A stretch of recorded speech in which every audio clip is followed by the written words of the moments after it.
Wala kang kwenta. Isang malaking malas ka sa pamilyang ito, Wilma. Ang tinig ni Doña Imelda ay parang latigo na humahagupit sa katahimikan ng kusina. Hindi pa nakakabawi si Wilma sa gulat nang isampal sa kanyang mukha ang isang mamahaling cellphone. Sa screen, nakabukas ang isang mensaheng naglalaman ng katotohanang mas matulis pa sa karayom.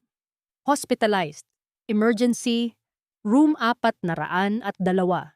He was with Bianca. Sa mga sandaling iyon, hawak ni Wilma ang isang puting kumot na 3 gabi niyang pinagpuyatang bordahan. Ang bawat hibla ng asul na sinulid ay sumisimbolo sa kanyang pananabik sa pag-uwi ng asawang si Alejandro mula sa sinaasabi nitong business trip. Namamagana pa ang kanyang mga daliri, may mga bakas pa ng tusok ng karayom. Lahat ay tiniis niya para lamang may malambot at mabangong higaan ng asawa sa kanyang pagbabalik. Ngunit ang banyagang bango ng pabango ni Bianca ang tila sumusulasok sa kanyang kaisipan ngayon. Nasa ospital ang asawa mo dahil inatake siya sa puso habang nasa kama ng ibang babae. Muling pag-asik ni Doña Imelda, ang kanyang mga mata ay nanlilisik sa galit. Ngunit hindi galit para sa kataksilan ng anak, kundi galit para sa dangal ng kanilang apelyido. At ikaw na hampas lupang dinala ko rito mula sa probinsya. Ikaw ang sisisihin ng lahat. Sabihin mo sa press, sabihin mo sa mga katulong na kaya siya inatake ay dahil sa kapabayaan mo sa bahay na ito. Hindi nakapagsalita si Wilma. Ang kanyang lalamunan ay tila tinubuan ng mga tinik, tuyong-tuyo at mahapdi. Ang kanyang puso, na dati ay puno ng debosyon, ay unti-unting nagkakalamat, parang isang mamahaling florera na hinulog sa semento. Hindi niya maramdaman ang kanyang mga paa. Ang buong paligid ay nagsimulang lumabo. Tanging ang mukha lamang ng kanyang biyenan na puno ng puot ang malinaw niyang nakikita. Bago pa siya makahuma, isang mabilis na galaw ang ginawa ni Doña Imelda. Hinablot nito ang takurin ng bagong kulong tubig na nakapatong sa kalan. Ang tubig na gagamitin sana ni Wilma para ipagtimpla ng tsaa ang biyenan bilang bahagi ng kanyang gabi-gabing pagsisilbi. Walang babala. Walang pag-aalinlangan. Ibinuhos ni Doña Imelda ang kumukulong likido sa mga kamay ni Wilma na nakahawak pa rin sa bordadong kumot. Hindi tumili si Wilma. Ang sakit ay napakatindi, kaya ang kanyang tinig ay tila nawala sa kailaliman ng kanyang lalamunan.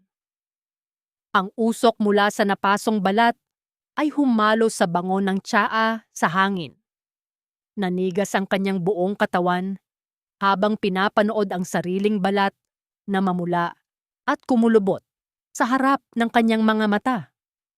Ang puting kumot, ang kanyang obra maestra ng pag-ibig, ay basa na ngayon at mantsado ng kanyang sariling pagdurusa. Iyan ang nararapat sa isang malas na tulad mo, bulong ni Doña Imelda. Binitawan ang takurin na lumikha ng isang mabigat na tunog sa sahig. Dahilan upang tumalansik ang natitirang mainit na tubig sa paanan ni Wilma. Pumirma ka sa dokumentong inihanda ng abogado ko. Akuin mo ang lahat ng stress ni Alejandro. Sabihin mong ikaw ang dahilan kung bakit siya nagkasakit. Kung hindi, baka makalimutan kong ang nanay mo ay nabubuhay lamang dahil sa perang ibinibigay ko. Nanatiling nakatayo si Wilma sa gitna ng marangyang kusina na biglang naging isang selda. Ang hapdi sa kanyang mga kamay ay unti-unting gumagapang paakyat sa kanyang dibdib, sumasakal sa bawat hininga. Tiningnan niya ang kanyang mga daliri, ang mga daliring ginamit niya upang pagsilbihan ang pamilyang ito ng may buong katapatan, nga ngayon ay nilapnos ng kawalang hiyaan ng mga taong itinuring niyang sariling dugo. Sa kailaliman ng kanyang pagkatao, isang tanong ang paulit-ulit na umaalingaw-ngaw, mas masakit pa sa pasong dulot ng tubig. Saan ba nagtatapos ang utang na loob at kailan magsisimula ang halaga ng sariling buhay? Nakatitig si Wilma sa basang kumot sa sahig, habang ang bawat patak ng kanyang luha ay humahalo sa kumukulong tubig na unti-unti nang lumalamig sa sahig, kasabay ng paglamig ng kanyang pag-asa sa lalaking tinawag niyang asawa. Ang bawat pintig ng kanyang sugatang palad ay tila isang orasan na nagpapaalala kay Wilma ng kanyang bawat pagkakamali. Ang pagkakamali na maniwala sa pag-ibig at ang pagkakamali na ibigay ang lahat sa mga taong walang pakiramdam. Nakatitig siya sa kanyang mga kamay na balot ng lumang gasa, basang-basa ng pinaghalong katas ng halamang gamot at mga luhang hindi na niya kayang pigilan. Sa labas ng kanyang maliit at madilim na silid, narinig niya ang ugong ng sasakyan. Isang tunog na dati ay nagpapatalon sa kanyang puso sa tuwa, ngunit ngayon ay nagdudulot lamang ng panginginig sa kanyang buong katawan. Dumating na si Alejandro. Dahan-dahan siyang lumabas. Pilit na itinatago ang nasugatang kamay sa likod ng kanyang apron. Nakita niya ang kanyang asawa. Ang lalaking dati ay nangako sa kanya ng langit, na ngayon ay nakaupo sa isang wheelchair, maputla at tila pasa ng buong mundo. Ngunit ang mas masakit ay ang pag-iwas ng mga mata nito. Walang pag-aalala, walang pangungulila. Tanging poot at pagkadismaya ang rumehistro sa mukha ni Alejandro nang magtagpo ang kanilang mga paningin. "Huwag mo siyang lalapitan, Alejandro." Ang tinig ni Doña Imelda ay parang lason na unti-unting kumakalat sa sala. "Ang babaeng iyan, ang asawa mong iyan ang dahilan kung bakit ka nagkakaganyan. Halos mamatay ka sa opisina dahil sa mga problema sa kumpanya na siya ang nag-umpisa. At sa halip na alagaan ka, nakuha pa niyang magbanta sa akin na ibebenta niya ang mga kwento ng pamilya natin sa media para lang sa pera. Totoo ba yun, Wilma?" Mahina ngunit matalim ang boses ni Alejandro. Ang bawat salita ay parang kutsilyong pilit na hinihiwa ang natitirang dignidad ni Wilma. Gusto niyang sumigaw. Gusto niyang ipakita ang kanyang lapnos na balat at sabihin, "Alejandro, ako ang nagsakripisyo. Ako ang nandito habang ikaw ay nasa bisig ng iba." Pero bago pa siya makapagsalita, ang imahe ng kanyang may sakit na ina sa probinsya ang humarang sa kanyang isipan. Ang mga bayarin sa ospital, ang mga gamot, lahat ng iyon ay nakadepende sa mga kamay ni Doña Imelda. Ito ang utang na loob na naging tanikala sa kanyang leeg. "Patawad, Alejandro," ang tanging lumabas sa kanyang nanginginig na mga labi. Ang pagsuko niya ay tila isang matamis na tagumpay para sa kanyang biyenan. "Patawad? Ang kapal ng mukha mo!" sigaw ni Alejandro, sabay tabig sa baso ng tubig na inaalay ni Wilma. Ang tunog ng pagkabasag ng bubog sa sahig ay umaling-awngaw sa buong mansyon, kasing ingay ng pagkabasag ng huling pag-asa sa puso ng babae. "Simula ngayon, hindi kita gustong makita sa silid ko. Manatili ka sa kusina, doon ka nararapat, kasama ng mga basura." Tumalikod si Alejandro, itinulak ng isang katulong ang kanyang wheelchair palayo, habang si Doña Imelda ay naiwang nakatayo, may mapang-uyam ng ngiti sa mga labi. Lumapit ang matanda kay Wilma at bumulong. Ang bawat salita ay may dalang amoy ng tagumpay. "Sabi ko sa iyo, Wilma, dito sa bahay na ito, ang katotohanan ay kung ano ang gusto kong maging katotohanan. Ngayon, linisin mo ang kalat na iyan gamit ang mga kamay mong sugatan. At bukas maghanda ka.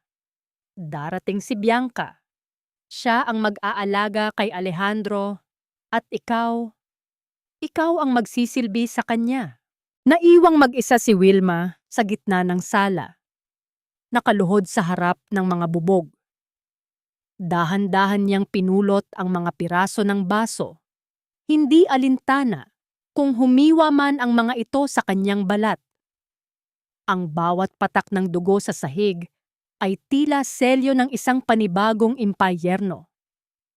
Ngunit sa gitna ng dilim, naramdaman niya ang isang maliit na kamay na pumatong sa kanyang balikat. "Nanay Wilma, bakit ka po umiiyak?" Ang boses ni Mateo, ang bunsong anak ni Alejandro, ay parang isang liwanag na pilit na kumakawala. Ngunit bago pa niya mayakap ang bata, isang matalim na boses mula sa itaas ng hagdan ang muling nagpatahimik sa paligid. "Mateo, lumayo ka sa babaeng iyan. Gusto mo bang mahawa sa malas niya?" Kahit saang anggulo tignan, mukhang mas bagay sa kanya ang hawak na basahan kaysa sa singsing na suot niya. Ang boses na iyon ay parang kiskis ng bakal sa semento.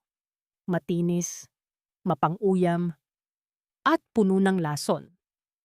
Hindi na kailangang lumingon ni Wilma para malaman kung sino ang ang bagong dating. Ang amoy ng mamahaling pabango na sumusulasok sa kanyang ilong ay sapat na para magpabilis ng tibok ng kanyang puso sa takot at galit.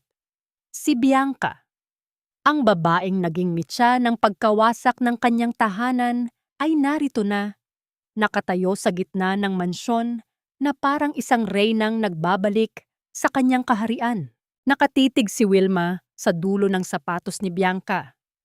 Isang pulang high heels na kumikinang sa ilalim ng chandelier. Habang si Wilma ay nakaluhod sa malamig na sahig, pilit na binubura ang mga bakas ng putik na sadyang iniwan ni Bianca sa pagpasok. Naramdaman niya ang matitindi at mapanuring mata ni Doña Imelda mula sa itaas ng hagdan. "Bianca, hiha, mabuti naman at dumating ka na." Masiglang bati ng matanda. Isang tono ng boses na kailanman ay hindi narinig ni Wilma para sa kanyang sarili. Kailangang-kailangan ni Alejandro ang kalinga mo. Hindi sapat ang serbisyo ng isang tamad at pabayang asawa para sa paggaling ng anak ko. "Don't worry, tita. I'm here now," sagot ni Bianca, sabay sulyap kay Wilma, na tila ba ito ay isang dumi na hindi sinasadyang nadikit sa pader. "You there? Wilma, right? Pakidala ang mga maleta ko sa master's bedroom. At siguraduhin mong mabango ang mga unan. Dahil doon ako matutulog sa tabi ni Alejandro para bantayanin siya." Tila tumigil ang pag-ikot ng mundo para kay Wilma. Ang master's bedroom? Ang silid kung saan siya nangarap, nagdasal, at nag-alay ng 7 taon ng kanyang buhay bilang asawa? Parang isang sampal na yumanig sa kanyang buong pagkatao ang marinig na ang ibang babae na ang hihiga sa tabi ng lalaking katuwang niya sa harap ng altar. Tumingin si Wilma kay Alejandro na nasa kabilang dulo ng sala. Ngunit ang asawa niya ay nanatiling nakatitig sa bintana. Tila walang naririnig, tila walang pakialam. Ang kawalan ng kibo ni Alejandro ay mas masakit pa kaysa sa anumang mura ni Doña Imelda. "Ano pang hinihintay mo? Kumilos ka na!" sigaw ni Doña Imelda, kasabay ng malakas na paghampas ng kanyang tungkod sa sahig, na lumikha ng isang nakabibinging tunog na nagpabaling sa atensyon ng lahat. Dahan-dahang tumayo si Wilma. Ang kanyang mga kamay na may benda pa ay nanginginig habang hinahawakan ang mabigat na maleta ni Bianca. Bawat hakbang niya paakyat sa hagdan ay parang pag-akyat sa sarili niyang bitayan. Ngunit bago siya tuluyang makalampas kay Bianca, hinarangan siya nito at bumulong. Sapat lang para siya lang ang makarinig. "Hindi lang ang kwarto mo ang kukunin ko, Wilma. Pati ang pangalan mo, ang mga anak mo, at ang huling hininga ng ang dignidad mo. Uubusin ko." Pumasok si Wilma sa silid na dati ay sa kanya, ngunit ngayon ay banyaga na. Nakita niya ang isang maliit na frame ng litrato nila ni Alejandro sa gilid ng kama. Agad itong hinablot ni Bianca na nakasunod pala sa kanya at sa isang iglap, binitawan ito ng babae. Ang tunog ng nabasag na salamin sa sahig ay tila tunog ng sariling puso ni Wilma na nadurog ng tuluyan.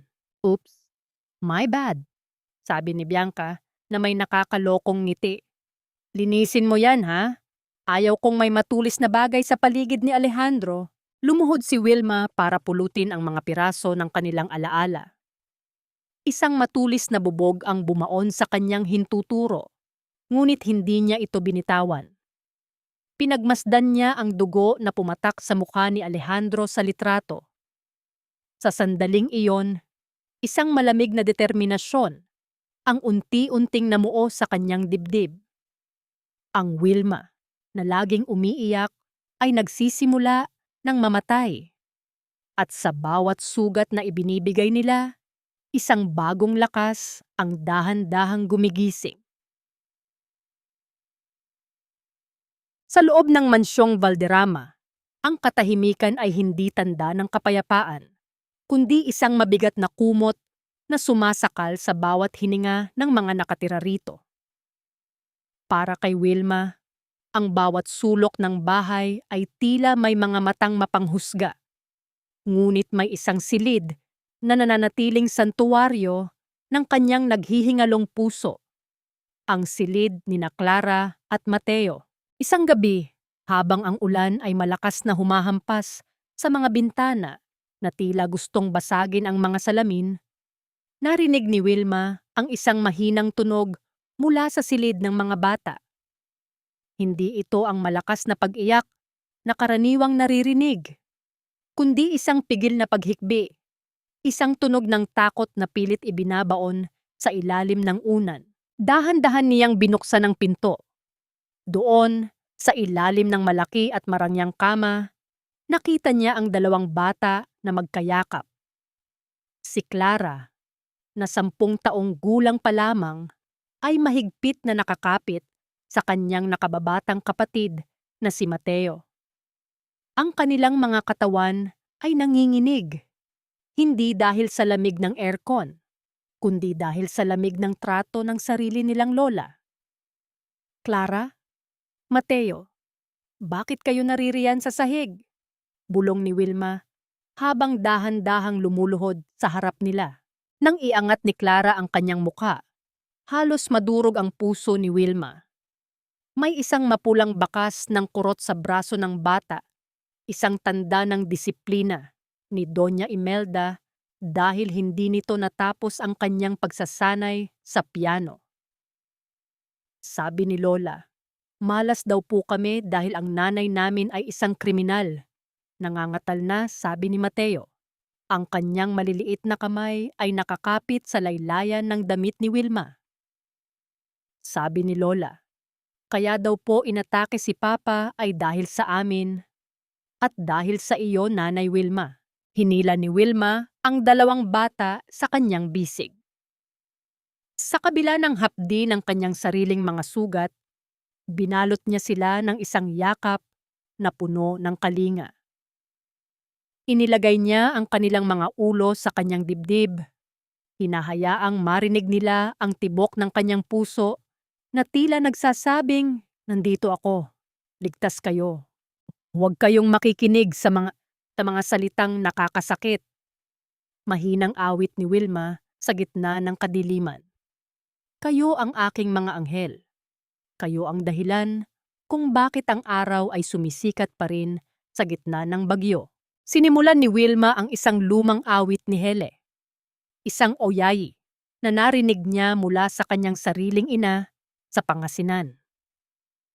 Ang bawat nota ay tila isang malambot na haplos sa kanilang mga kaluluwa. Dahan-dahang kumalma ang panginginig ng dalawang bata. Ang amoy ng sabon at pagmamahal mula kay Wilma ang naging tanging depensa nila laban sa malupit na mundo ng mga Valderrama. Sa mga sandaling iyon, hindi siya isang katulong o asawang itinapon. Siya ay isang ina. Isang ina na handang tumanggap ng lahat ng bala para lamang sa mga batang hindi man galing sa kanyang sinapupunan, ay naging bahagi na ng kanyang bawat hininga. Ngunit ang kanilang sandali ng katahimikan ay biglang naputol nang bumukas ang pinto ng marahas.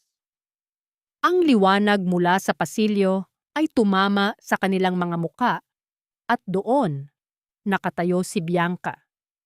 Ang anino nito ay humaba sa sahig, tila isang madilim na nilalang na handang lamunin ang huling bakas ng init sa silid na iyon. How touching!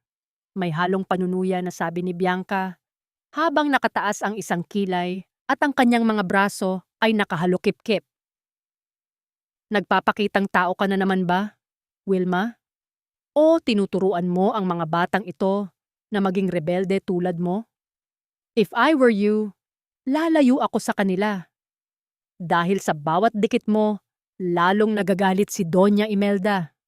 At alam mo naman kung sino ang magdurusa kapag nagalit ang lola nila, di ba? Tumingin si Wilma kay Bianca, hindi nang may takot, kundi may matatag na paninindigan. Ngunit ang susunod na sinabi ni Bianca ang nagpalamig sa dugo ni Wilma. Starting tomorrow, I will be the one to supervise their homeschooling. At ikaw, Wilma, bawal ka nang pumasok sa silid na ito. Kahit anong silip mo, hinding-hindi mo na sila mahahawakan pa. Hindi mo ba maintindihan? Utusan ka lang dito, Wilma. Utusan. At ang isang utusan ay walang karapatang manghimasok sa pagpapalaki ng mga tagapagmana ng pamilyang ito. Ang tinig ni Bianca ay umaling-aungaw sa pasilyo, matalas at puno ng panghahamak. Nakatayo si Wilma sa labas ng pinto ng silid ni Clara at Mateo. Hawak sa kanyang likuran ang isang maliit na kotseng laruan na kumpuni niya gamit ang pandikit. Nakita niyang nahulog ito ni Mateo kanina at gusto niya sana itong ibalik upang kahit paano ay makita niya ang ngiti ng bata. Ngunit ang pinto ay nanatiling nakasara at ang boses ni Bianca ay nagsilbing pader na hindi niya kayang tanyagin. Lumingon si Wilma sa paligid. Ang marangyang pasilyo ng mansyong Valderrama ay tila isang mahabang kabaong na pinalamutian ng mga ginto. Sa bawat painting na nakasabit sa pader, tila may mga matang nagbabantay sa kanyang bawat galaw. Naghihintay na siya ay magkamali. Ang kanyang puso ay tila isang ibon na may bali ang pakpak. Pilit na gustong lumipad patungo sa mga bata, ngunit laging bumabagsak sa lupit ng katotohanan. Dahan-dahan siyang bumaba, patungo sa kusina, ang tanging lugar kung saan siya pinapayagang manatili ng matagal. Doon sa ilalim ng malamig na liwanag ng mga bumbilya, nakita niya ang matandang si Nana Rosa. Ang matanda ay tahimik na naghihiwa ng mga sangkap para sa agahan bukas. Si Nana Rosa ay mahigit 3 dekada na sa pamilyang ito. Nakita na niya ang pagsikat at paglubog ng maraming sikreto sa loob ng mga pader na ito. Maupo ka muna, Wilma, mahinang sabi ni Nana Rosa nang hindi tumitingin. Ang tunog ng kutsilyo na tumatama sa kahoy na sangkalan ay tila isang matanda at pagod na tibok ng puso. Hindi sumagot si Wilma. Nanatili siyang nakatayo, nakatingin sa kanyang mga kamay na hanggang ngayon ay namumula pa rin mula sa pasong dulot ni Doña Imelda. Ang hapdi ay hindi na lamang sa balat. Nararamdaman niya ito hanggang sa kanyang kaluluwa. Lumapit si Nana Rosa sa kanya. May kinuha ang matanda mula sa ilalim ng kanyang apron. Isang maliit na bote na may lamang madilim na likido at ilang piraso ng sariwang dahon ng aloe vera. Kinuha ng matanda ang kamay ni Wilma at sa kabila ng magaspang na palad nito, naramdaman ni Wilma ang isang uri ng init na matagal na niyang hindi nararanasan. Huwag mong hayaang lamunin ka ng galit, Hija, bulong ni Nana Rosa habang dahan-dahang ipinapahid ang malamig na aloe sa kanyang mga sugat. Dahil sa oras na mapuno ang puso mo ng poot, doon sila tunay na magtatagumpay. Ang mansyong ito, kumakain ito ng mga pusong marunong magmahal. Nana Rosa, bakit nila ako ginaganito? Tanong ni Wilma. Ang kanyang boses ay bahagyang nanginginig. 7. 7 taon akong nagsilbi. 7 taon kong ibinigay ang buhay ko kay Alejandro. Pero bakit parang basura lang ako sa kanila ngayon? Tumigil si Nana Rosa sa paghaplos. Tumingin ang matanda sa mga mata ni Wilma. At doon ay nakita ni Wilma ang isang bagay na nagpatahimik sa kanya. Takot. Isang matandang takot na tila nakabaon na sa mga kulubot ng mukha ni Nana Rosa. Hindi ito ang unang pagkakataon na may pusong nawasak sa bahay na ito, Wilma. Pahayag ng matanda, ang kanyang boses ay tila isang hanging dumadaan sa mga tuyong dahon. Bago ka pa dumating, may isa pang tulad mo. Isang babaeng nangarap din.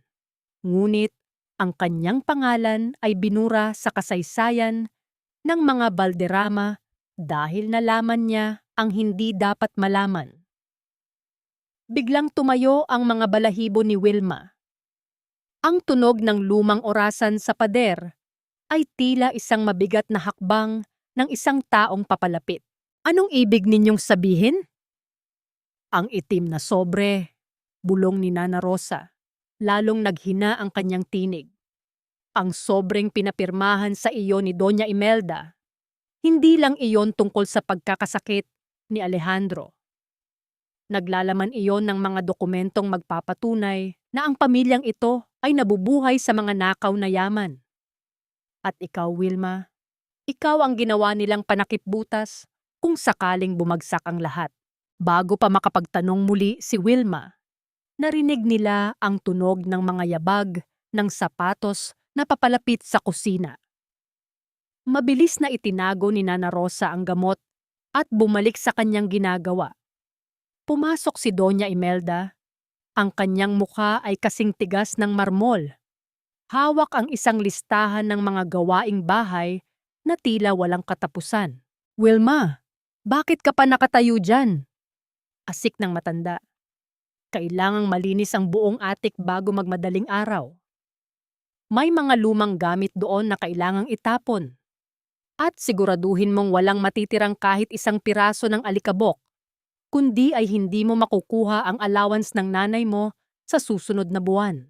Habang paakyat si Wilma patungo sa atik, isang madilim at masukal na bahagi ng mansyon na bihirang puntahan, ang mga salita ni Nana Rosa ay patuloy na umuukit sa kanyang isipan. Hindi ito ang unang pagkakataon sa gitna ng paglilinis sa maalikabok na atik. Sa ilalim ng isang tumpok ng mga lumang dyaryo, may nakitang isang maliit na kahon si Wilma. Isang kahon na may nakaukit na pangalang hindi pamilyar sa kanya. Ngunit tila may dalang pahiwatig ng isang nakaraan na pilit ibinaon sa limot. Ang kanyang mga kamay ay nanginginig habang dahan-dahang binubuksan ang takip nito. Ngunit bago pa niya makita ang laman, isang malakas na tunog ng pagsara ng pinto ang narinig niya mula sa ibaba. Ang tanging lagusan ng hangin at liwanag sa atik ay biglang nawala. Nadama ni Wilma ang biglang paglamig ng paligid. "Sino yan?" sigaw niya. Ngunit tanging ang sariling eko lamang niya ang sumagot. Nakulong siya sa dilim, hawak ang isang lihim na hindi niya alam kung ito ba ang magliligtas sa kanya o ang siyang huling tatapos sa kanyang hininga. Ang bawat minutong lumilipas sa loob ng madilim na atik ay tila isang habambuhay na paghihirap para kay Wilma. Ang hangin ay may lasa ng alikabok at kalawang, at ang bawat hininga niya ay tila nakikipaglaban sa bigat ng katahimikang bumabalot sa silid. Ngunit sa gitna ng kadiliman, mahigpit niyang yakap ang maliit na kahon na kanyang natagpuan. Ang tanging bagay na nagbibigay sa kanya ng init sa gitna ng nanunuot na lamig. Narinig niya ang mahabang hininga ng pintong bakal na bumubukas. Isang tunog ng pagkiskis ng metal na naghatid ng liwanag na masakit sa kanyang mga mata. Hindi ito isang anghel ng kaligtasan. Anino ito ni Doña Imelda, na tila isang hukom na handang magbaba ng huling hatol. Masyado ka nang matagal dito, Wilma. Ang boses ng matanda ay tila isang malamig na hanging pumasok sa silid. Bumaba ka na. May mahalagang hapunan tayo ngayong gabi. Isang pagdiriwang para sa paggaling ni Alejandro at dahil narito si Bianca para magbigay ng kagalakan sa anak ko. Siguraduhin mong ang bawat pinggan ay kumikinang at ang bawat utos ay susundin mo ng walang kibo. Mabilis na itinago ni Wilma ang maliit na kahon sa ilalim ng isang tumpok ng mga basahan. Balak na balikan ito sa ibang pagkakataon. Nang bumaba siya, sinalubong siya ng bango ng mga mamahaling putahe.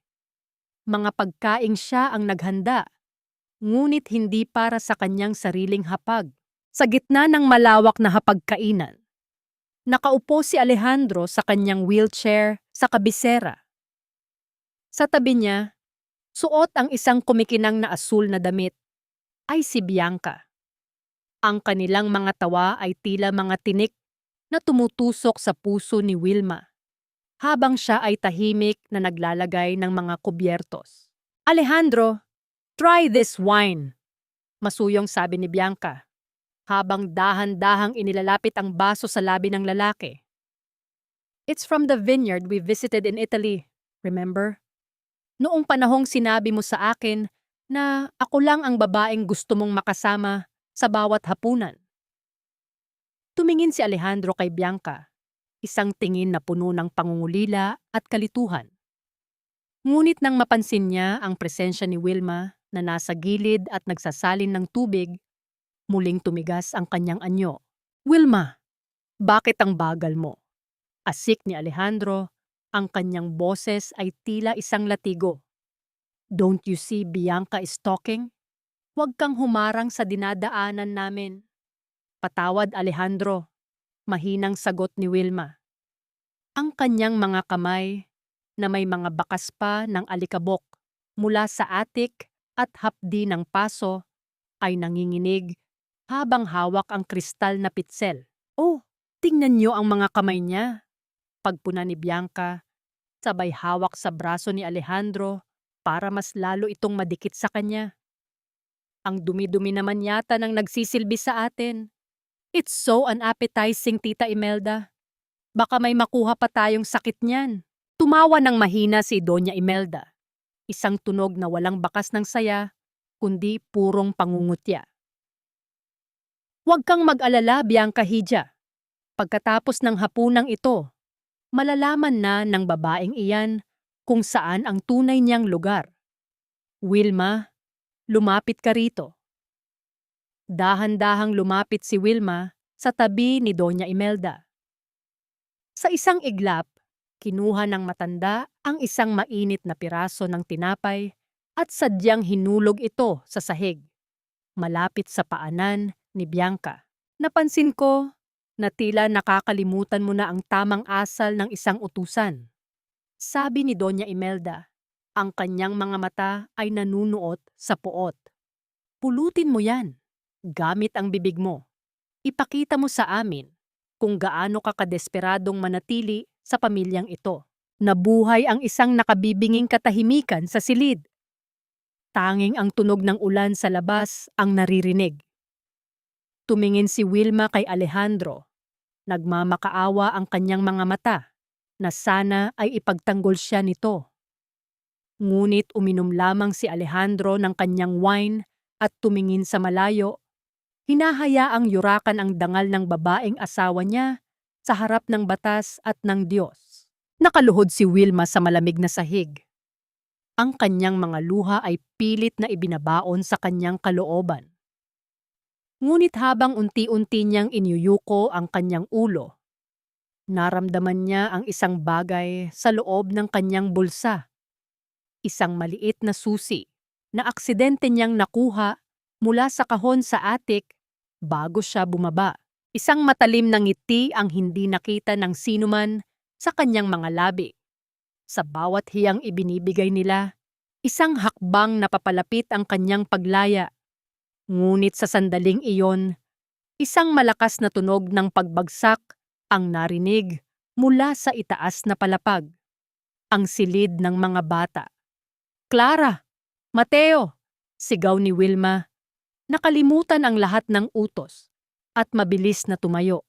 "Huwag kang mangahas na hawakan sila. Isang hakbang pa, Wilma, at sisiguraduhin kong sa kalsada ka na matutulog ngayong gabi." Ang sigaw ni Bianca ay tila isang matalim na palaso na humati sa hangin. Ngunit hindi ito pinansin ni Wilma. Ang kanyang puso ay mas mabilis pa sa kanyang mga paa habang tinatahak ang bawat baitang ng hagdan patungo sa silid ng mga bata. Sa kanyang isipan, tanging ang tunog ng pagbagsak at ang mahinang iyak ni Mateo ang paulit-ulit na naririnig. Hindi na mahalaga ang utos ni Doña Imelda. Hindi na mahalaga ang pagkapahiya niya sa hapagkainan. Ang tanging mahalaga ay ang kanyang mga anak. Nang marating niya ang silid, bumungad sa kanya si Mateo na nakahiga sa sahig. Hawak-hawak ang kanyang tuhod na dumidugo. Sa tabi nito, si Clara ay umiiyak habang pilit na binubuhat ang kapatid. Ang mamahaling florera sa gilid ng kama ay basag-basag na. Ang mga piraso nito ay nagkalat na parang mga bituing bumagsak sa dilim. "Nanay Wilma!" Sabay na sigaw ng dalawang bata nang makita siya. Ang kanilang mga tinig ay puno ng kaligtasan. Isang tunog na nagpahina sa tuhod ni Wilma, ngunit nagpatatag sa kanyang loob. Dinaluhan niya ang mga bata. Hindi alintana ang presensya ni Bianca at Doña Imelda, na hingal na dumating sa pintuan. Niyakap niya si Mateo. Ang kanyang mga kamay na may benda ay dahan-dahang humaplos sa buhok ng bata habang ang kabilang braso ay nakapulupot kay Clara. "Nandito na ako. Nandito na si nanay," bulong niya. Ang kanyang boses ay tila isang mahinahong agos ng tubig na pilit na pinapatay ang apoy ng takot sa silid. "Anong nangyari rito?" Asik ni Doña Imelda. Ang kanyang mga mata ay nanlilisik habang nakatingin sa basag na florera. "Clara, sinabi ko na sa inyong huwag maglilikot. Ang florerang iyan ay mas mahal pa sa buhay ng katulong ninyo." "Lola, nagugutom lang po si Mateo," paliwanag ni Clara sa gitna ng paghikbi. "Hindi po namin gusto ang kinakain ni na Tita Bianca sa baba. Gusto lang po sana naming kumuha ng tinapay, pero nadulas si Mateo." Naramdaman ni Wilma ang isang matinding kirot sa kanyang dibdib. Hindi dahil sa sugat, kundi dahil sa kawalan ng puso ng mga taong ito. Ang mga bata ay nagugutom habang ang mga matatanda ay nagpapakasasa sa karangyaan at pang-aapi. Isang tahimik na determinasyon ang gumising sa kanyang kaluluwa. "Pababa na po kami, Doña Imelda," matatag na sabi ni Wilma habang karga si Mateo. "Ako na ang bahala sa kanila. Lilinisin ko rin ang mga bubog pagkatapos." Dinala ni Wilma ang mga bata sa kusina. Ang tanging lugar na tila hindi pa tuluyang nasasakop ng kasamaan ni Bianca. Sa ilalim ng malamig na liwanag ng kusina, sinimulan niyang ihanda ang paboritong pagkain ng mga bata, ang sinigang na hipon. Dahan-dahan niyang hiniwa ang mga kamatis. Ang katas nito ay humalo sa alat ng kanyang mga luha na hindi niya napigilang pumatak. Ang bawat hiwa ng labanos at kangkong ay tila isang panalangin. Nang magsimulang kumulo ang sabaw na may asim ng sampalok, ang bango nito ay dahan-dahang kumalat sa buong mansyon. Isang amoy na nagpapaalala ng tunay na tahanan, ng pagmamahal na walang hinihinging kapalit. Habang naghihintay na maluto, naramdaman ni Wilma na may nagmamasid sa kanya. Sa may pintuan ng kusina, nakita niya si Alejandro.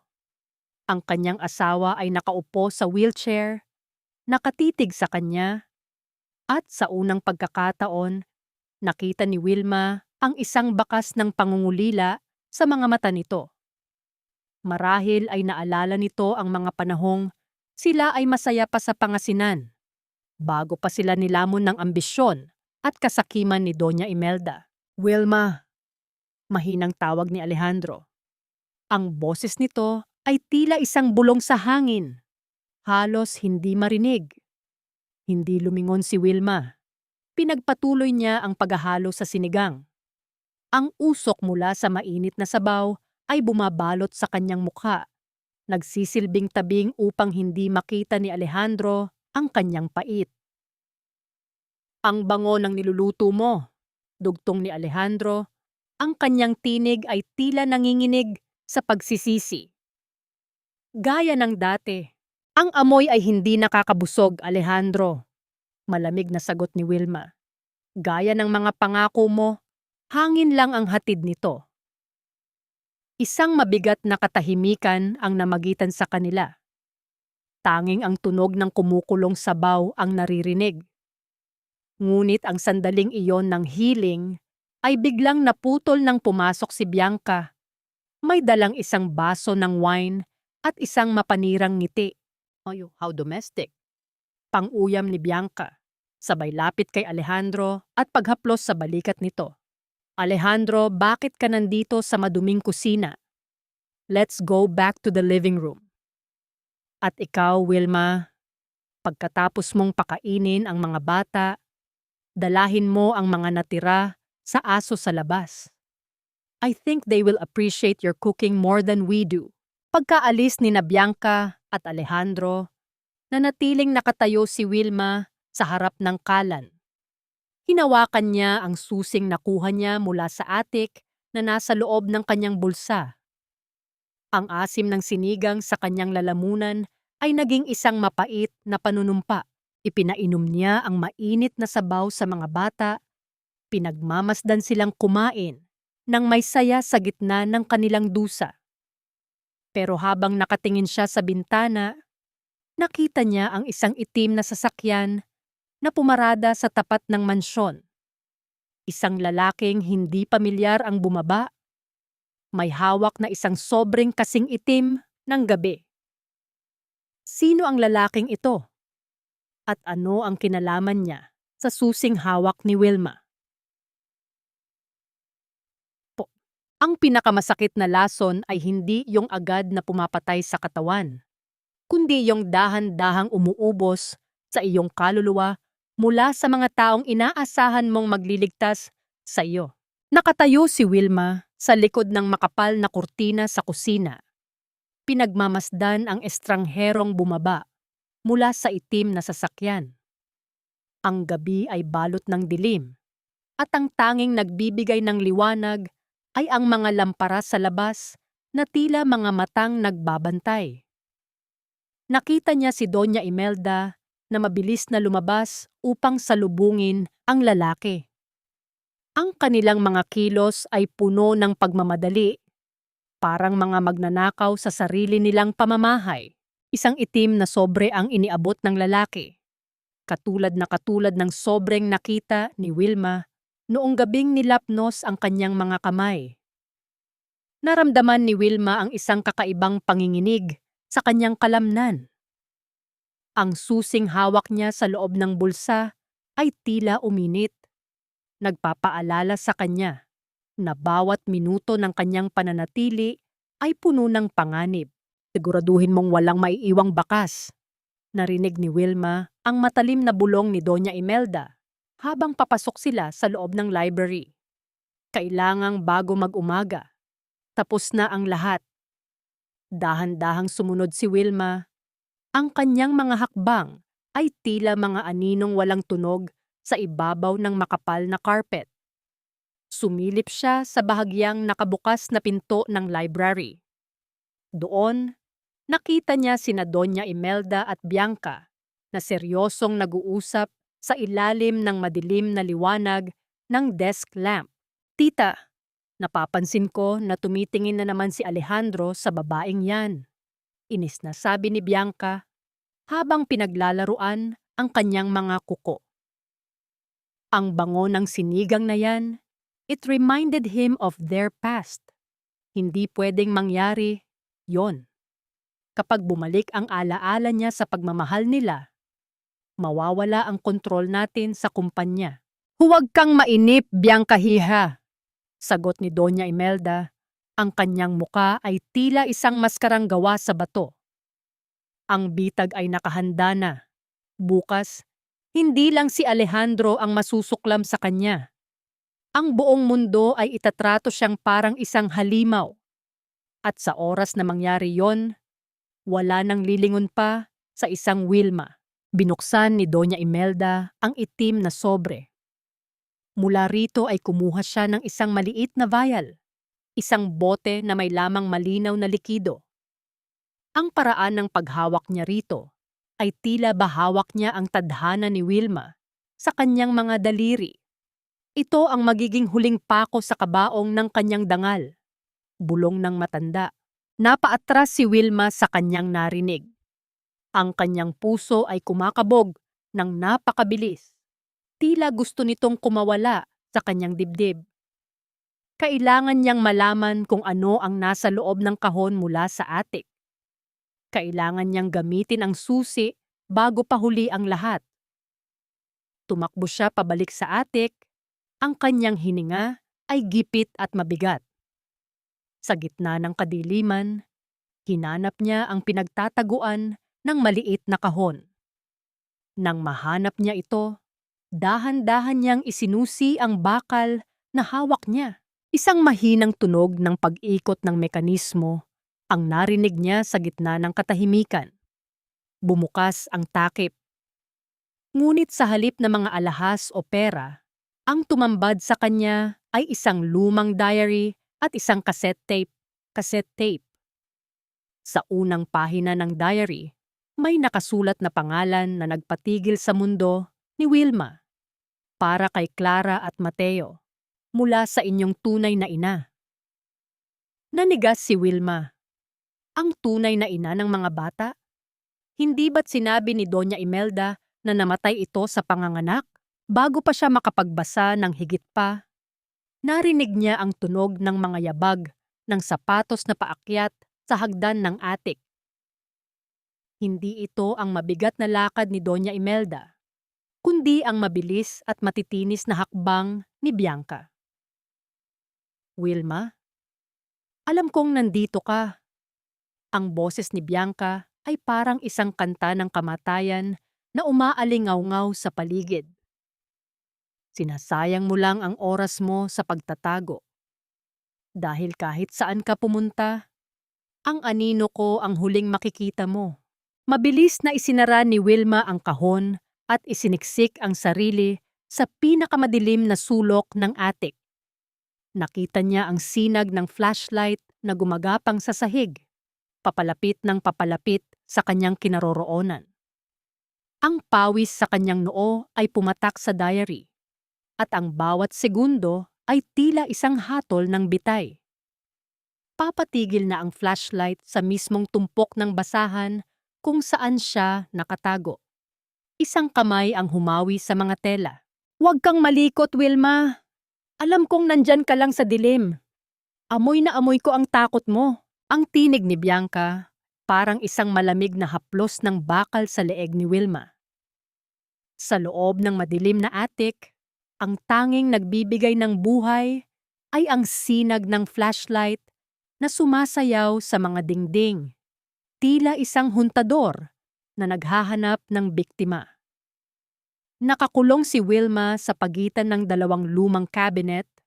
Ang kanyang hininga ay gipit at mabigat. Habang ang diary na kanyang natagpuan ay mahigpit na nakadikit sa kanyang dibdib. Bawat tibok ng kanyang puso ay tila isang malakas na tambol na nagbabantay sa kanyang kinaroroonan. Ngunit bago pa tuluyang mahawi ni Bianca ang mga basahan, isang malakas na tinig mula sa ibaba ang bumasag sa tensyon. Ang boses ni Nana Rosa ay umalingaw-ngaw. Tinatawag si Bianca dahil sa isang urgent call mula sa kanyang ina. "Pasalamat ka, Wilma. May humahabol pa sa buhay mo," bulong ni Bianca bago tuluyang talikuran ang attic. Ang tunog ng kanyang mga takong sa hagdan ay dahan-dahang naglaho. Iniwan si Wilma sa gitna ng kanyang panginginig. Hindi nagsayang ng oras si Wilma. Sa ilalim ng mahinang liwanag mula sa maliit na bintana, binasa niya ang huling pahina ng diary. "Kung may mangyari man sa akin, huwag ninyong hayaang makuha ni Imelda ang mga bata. Hindi sila tagapagmana. Sila ay biktima." Ang mga salitang ito ay parang isang sumpa na bumaon sa kanyang isipan. Hindi lamang siya ang nasa panganib. Ang mga bata ay matagal nang nakatali sa isang madilim na plano. Kinaumagahan, ang mansyong Valderrama ay nabalot ng isang kakaibang katahimikan.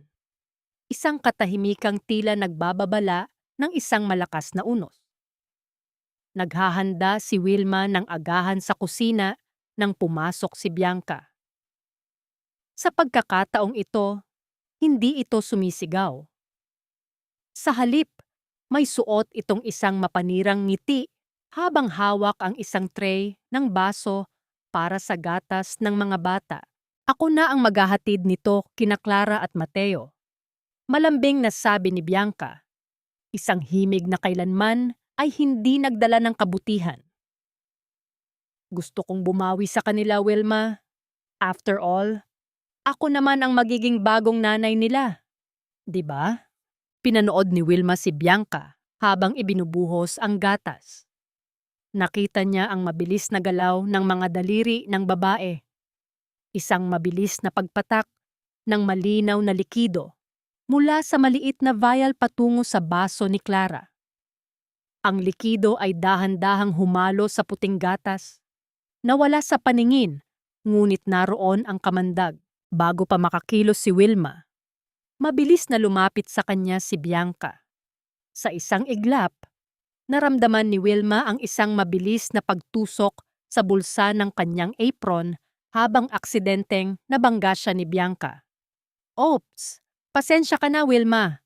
Masyado lang akong excited," sabi ni Bianca sabay kindat. Dinala ni Bianca ang gatas sa itaas. Kumaripas ng takbo si Wilma, ang kanyang puso ay nagpoprotesta sa bawat hakbang. Nang marating niya ang silid, nakita niya si Clara na hawak na ang baso, handa nang inumin ang puting kamandag na inalay ng isang demonyo. "Clara, huwag!"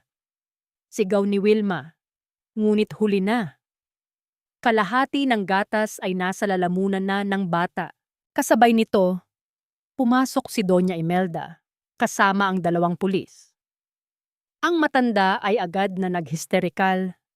Itinuro si Wilma habang ang mga mata ay nanlilisik sa isang planadong galit. "Iyan! Iyan ang babaeng gustong pumatay sa mga apo ko. May lason sa apron niya. Tignan ninyo." Mabilis na kinapkapan ng pulis si Wilma. Mula sa kanyang bulsa, inilabas ang maliit at walang lamang vial, ang ebidensyang itinanim ni Bianca. Sa sandaling iyon, naramdaman ni Wilma ang biglang pagbagsak ni Clara sa sahig. Ang tunog ng pagtama ng katawan ng bata sa carpet ay tila ang huling hininga ng katarungan sa bahay na iyon. "Clara! Mateo!" sigaw ni Wilma. Ngunit ang mga kamay niya ay marahas na piniit ng mga pulis. Tumingin siya kay Bianca na ngayon ay nakatayo sa tabi ni Alejandro. Ang asawa niya ay nakatingin sa kanya ng may matinding pandidiri. Tila ba siya ay isang maruming peste na dapat nang puksain.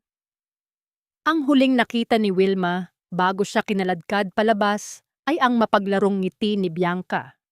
habang ang diary na itinago niya sa kanyang damit ay dahan-dahang nadulas at nahulog sa ilalim ng kama.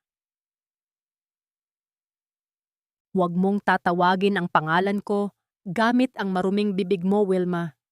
Mula sa araw na ito, patay na ang babaeng pinakasalan ko. Ang mga salitang ito ni Alejandro ay mas matalas pa sa anumang bubog na tumarak sa balat ni Wilma.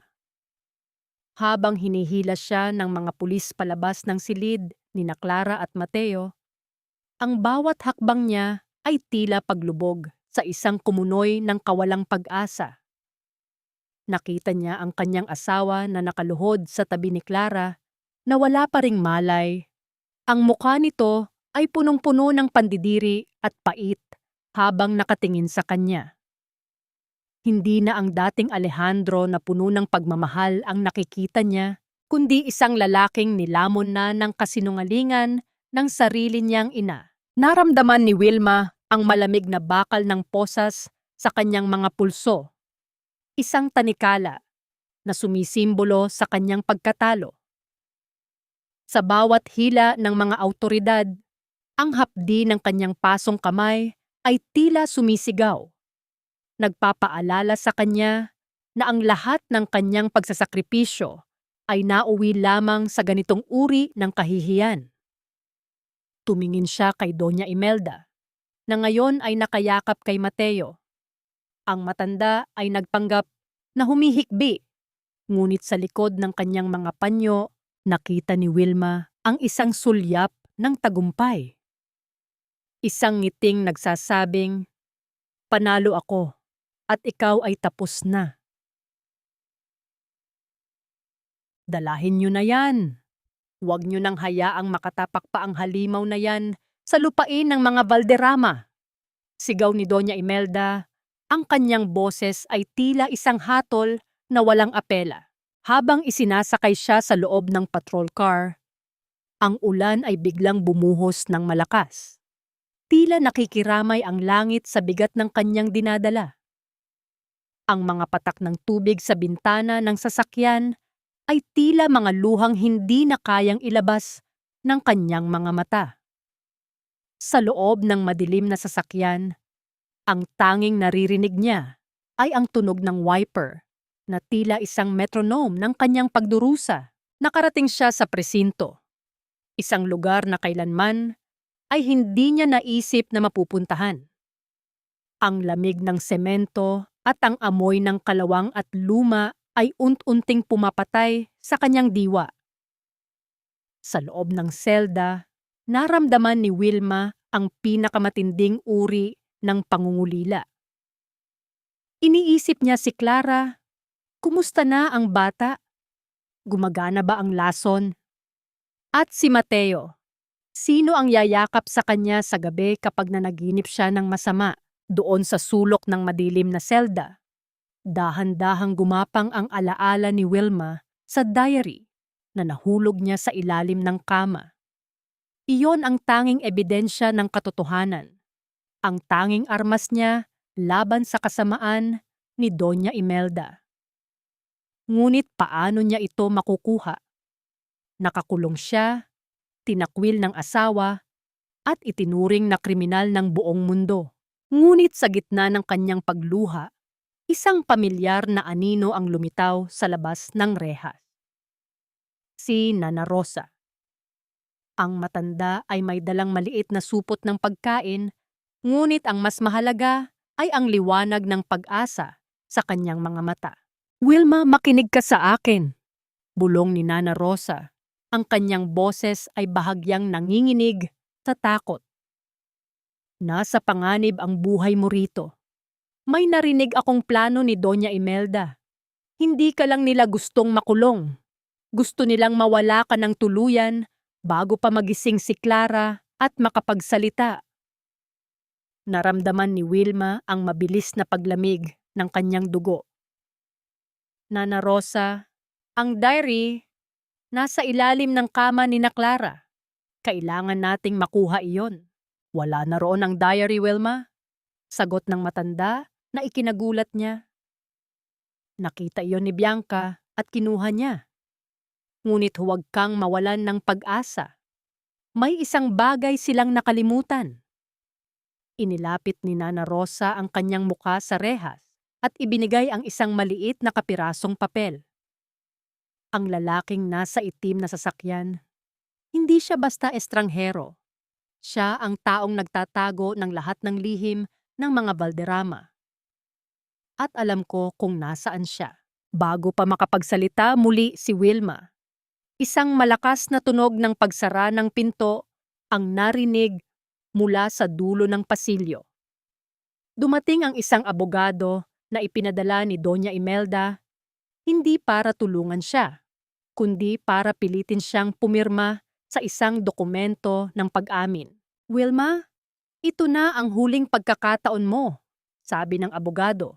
Ang kanyang mga mata ay walang kasing lamig. "Pirmahan mo ito at bibigyan ka namin ng perang pampagamot sa nanay mo. Tumanggi ka at sisiguraduhin naming hinding-hindi mo na makikita ang pagsikat ng araw sa labas ng kulungang ito." Tumayo si Wilma, kahit nangangatog ang kanyang mga tuhod. Sa unang pagkakataon, tinitigan niya ang abogado ng diretso sa mga mata. Ang apoy ng paghihiganti at pag-ibig sa mga bata ay unti-unting nagliliyab sa kanyang dibdib. "Sabihin mo sa amo mo, hindi lahat ng bagay ay nabibili ng pera, lalo na ang buhay ng mga taong mahal ko." Sa sandaling iyon, isang malakas na kidlat ang gumuhit sa langit, nagbibigay ng panandaliang liwanag sa loob ng selda. Alam ni Wilma na kailangan niyang tumakas, hindi para sa kanyang sarili, kundi para sa katarungang matagal ng ipinagkait sa pamilyang Valderrama. "Tapusin niyo na yan." Ayaw ni Doña Imelda na umabot pa siya sa korte bukas ng umaga. Ang tinig ng bantay sa labas ng rehas ay parang isang hatol ng kamatayan na bumasag sa katahimikan ng gabi. Nakasandal si Wilma sa malamig at malagkit na pader ng selda. Ang kanyang mga tuhod ay nakayakap sa kanyang dibdib. Narinig niya ang kalansing ng mga susi, isang tunog ng metal na nagpapaalala sa kanya na ang kanyang buhay ay wala ng halaga sa mga taong may pilak at kapangyarihan. Ngunit sa gitna ng kanyang panalangin, isang kakaibang amoy ang pumasok sa kanyang mga ilong. Amoy ng nasusunog na tela at plastik. Hindi nagtagal, ang malakas na hiyawan ng mga tao at ang mabilis na pagtunog ng alarm ay pumuno sa buong gusali. Ang usok, na kasing itim ng budhi ng mga Valderrama, ay nagsimulang gumapang sa ilalim ng pinto ng kanyang selda, dahilan upang siya ay mabulunan at mapaluha. "Wilma, dito, bilis." Isang anino ang lumitaw sa gitna ng usok. Hindi ito ang mga pulis na gustong pumatay sa kanya. Isang lalaking may takip ang muka ang mabilis na nagbukas ng rehas at hinila ang kanyang braso. Wala ng oras para magtanong. Sumunod si Wilma, ang kanyang mga paa ay mabilis na tumatakbo sa pasilyo na puno ng kaguluhan. Ang tunog ng mga nagtatakbuhang yabag at ang sigawan ng mga gwardya ay naging malabo sa kanyang pandinig. Tanging ang tibok ng kanyang sariling puso ang tila isang tambol na naguutos sa kanya na huwag hihinto. Nang marating nila ang likurang bahagi ng istasyon, itinulak siya ng lalaki patungo sa isang madilim na eskinita. "Tumakbo ka, Wilma. Huwag kang lilingon. Pumunta ka sa Divisoria. Doon ka mawawala sa paningin nila." Kumaripas ng takbo si Wilma sa gitna ng malakas na ulan. Ang bawat patak ng tubig na humahampas sa kanyang mukha ay parang mga sampal na gumigising sa kanyang diwa. Ang kanyang manipis na tsinelas ay naiwan sa putikan, kaya ang kanyang mga hubad na paa ay direktang humahalik sa matatalas na bato at malamig na aspalto. Ang hapdi ng kanyang pasong kamay ay muling kumirot. Ngunit sa pagkakataong ito, hindi siya napainggit. Ang sakit ay naging gasolina para sa kanyang galit. Huminto siya sa ilalim ng isang abandonadong waiting shed. Hinihingal at nanginginig sa lamig. Ang kanyang buong katawan ay basa. Ang kanyang buhok ay nakadikit sa kanyang maputlang mukha. Sa gitna ng kanyang pag-iisa, naramdaman niya ang isang matigas na bagay sa loob ng kanyang bulsa. Inilabas niya ito, ang maliit na kotseng laruan ni Mateo. Tinitigan ni Wilma ang laruan. Naalala niya ang tawa ng bata, ang amoy ng buhok nito, at ang paraan ng pagtawag nito sa kanya ng nanay. Ang alaala ng mga bata ang naging tanging init sa gitna ng nanunuot na ginaw. Hindi ako susuko, bulong niya sa hangin. Ang kanyang boses ay puno ng pait at determinasyon. Hinding-hindi ko hahayaang kainin ng dilim ang mga batang iniwan ninyo. Ngunit ang kanyang sandali ng pagpapalakas ng loob ay biglang naputol. Ang asul at pulang liwanag ng mga sasakyan ng pulis ay nagsimulang magpabalik-balik sa kalsada. Ang tunog ng mga sirena ay papalapit sa kanyang pinagtataguan. Ang bawat pag-ikot ng ilaw ay tila isang kamay na pilit siyang hinahila pabalik sa impyerno. Napasandal si Wilma sa pader na puno ng lumot. Pilit na pinapaliit ang kanyang sarili. Ang tunog ng mga gulong ng sasakyan na dumadaan sa baha ay tila isang babala. Isang malakas na liwanag mula sa isang flashlight ang biglang tumama sa gilid ng kanyang kinaroroonan. Uent-unting gumagapang patungo sa kanyang mga paa. Patay na ang Wilma na nakilala nyo. Ang babaeng marunong lang umiyak at magtiis ay kasama ng inanod ng baha kagabi.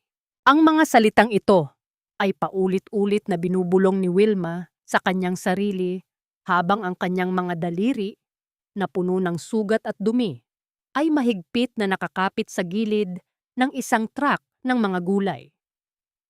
Nakatago siya sa ilalim ng isang makapal na trapal, kasama ng mga sako ng sibuyas at patatas na patungo sa Divisoria. Ang amoy ng nabubulok na dahon at basang lupa ay tila naging pabango na niya. Isang paalala na siya ay isa na ngayong takas. Isang aninong pilit na kumakawala sa liwanag. Nang marating ng truck ang mataong palengke ng Divisoria, sinalubong siya ng isang higante at magulong mundo. Ang ingay ng mga sigawan ng mga tindero, ang tunog ng mga kariton na itinutulak sa ibabaw ng bakubakong kalsada, at ang amoy ng usok ng mga sasakyan ay tila isang malakas na sampal sa kanyang diwa. Dito, sa gitna ng libu-libong tao, siya ay walang sinuman. At iyon ang kailangan niya, ang maging walang sinuman upang hindi siya mahanap ng mga Valderrama.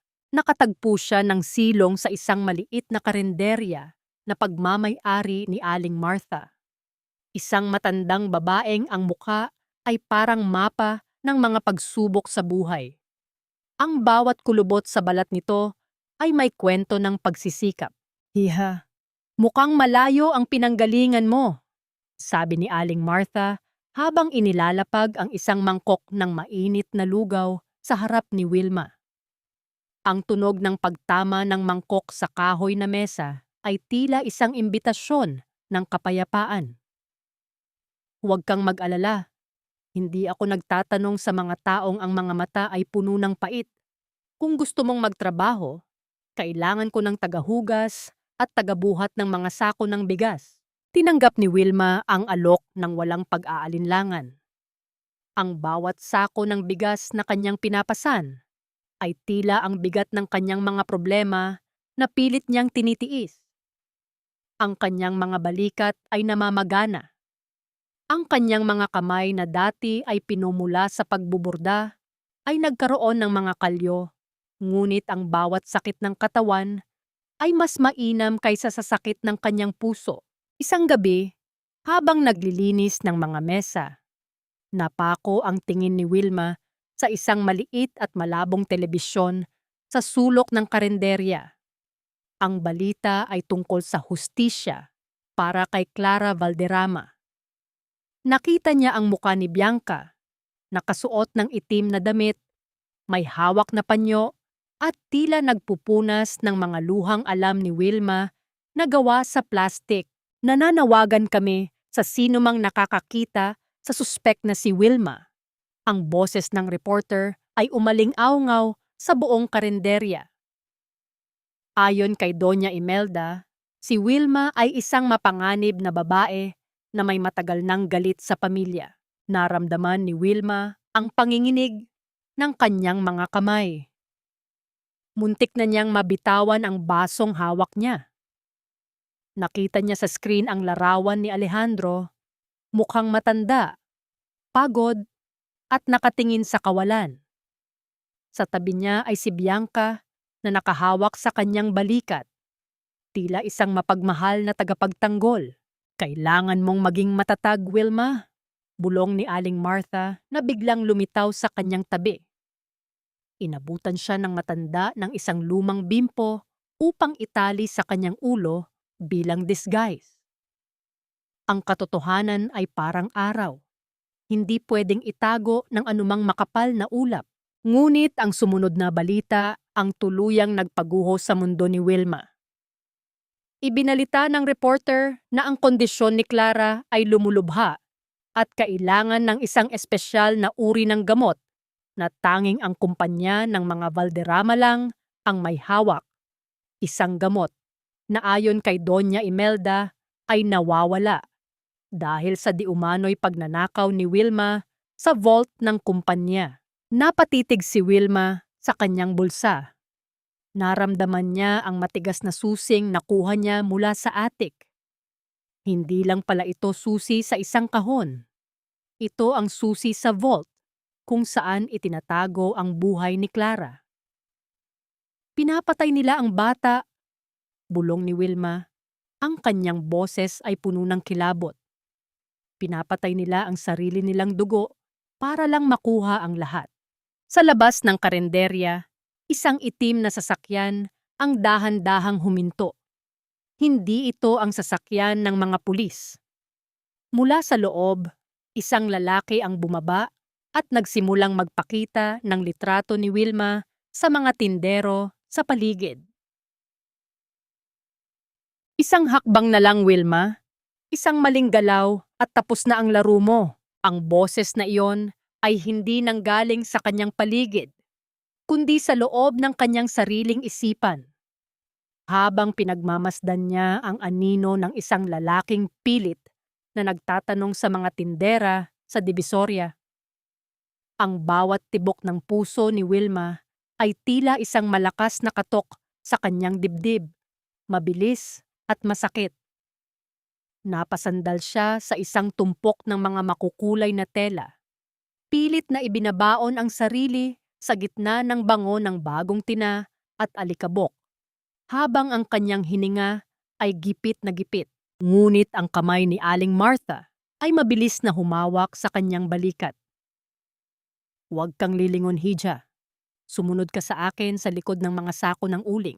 Ang tunog ng mga yapag ng sapatos sa basang semento ay papalapit ng papalapit. Bawat pagkiskis ng sapatos ay tila isang babala na ang kanyang oras ay nauubos na. Nang tuluyang makalampas ang lalaki, dinala ni Aling Martha si Wilma sa isang madilim at masikip na eskinita. Doon, naghihintay ang lalaking kanina panaghahanap sa kanya.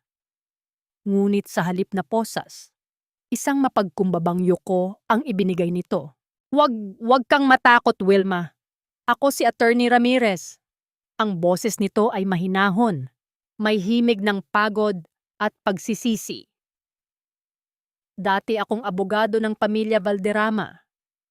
Tinanggal ako ni Doña Imelda dahil tumanggi akong pirmahan ang mga pekeng dokumento na ginamit nila para nakawin ang pondo ng kumpanya. Pondong dapat ay para sa paggamot ni Clara. Tila tumigil ang paghinga ni Wilma. Ang hapdi ng kanyang mga pasong kamay ay biglang napalitan ng isang matinding galit na parang kumukulong asupre sa kanyang dibdib. Kaya ba nawawala ang gamot? Dahil ibinulsa na nila ang pera, tumango si Ramirez. Ang susing hawak mo, iyan ang tanging paraan para mabuksan ang lihim na vault sa loob ng library ni Doña Imelda. Hindi lang gamot ang nandoon, kundi ang lahat ng resibo at ebidensya ng kanilang pagnanakaw. Bianca and Imelda are planning to sell the company assets tonight. Kapag nangyari iyon, wala nang matitira para sa mga bata. Naramdaman ni Wilma ang bigat ng susing nasa loob ng kanyang bulsa. Ang bakal na iyon ay hindi na lamang isang piraso ng metal. Ito ay naging hininga ni Clara. Ito ay naging katarungan para sa 7 taon ng kanyang pagtitiis. Ngunit kasabay nito, isang mensahe ang pumasok sa lumang cellphone na ibinigay ni Aling Martha. Clara is dying.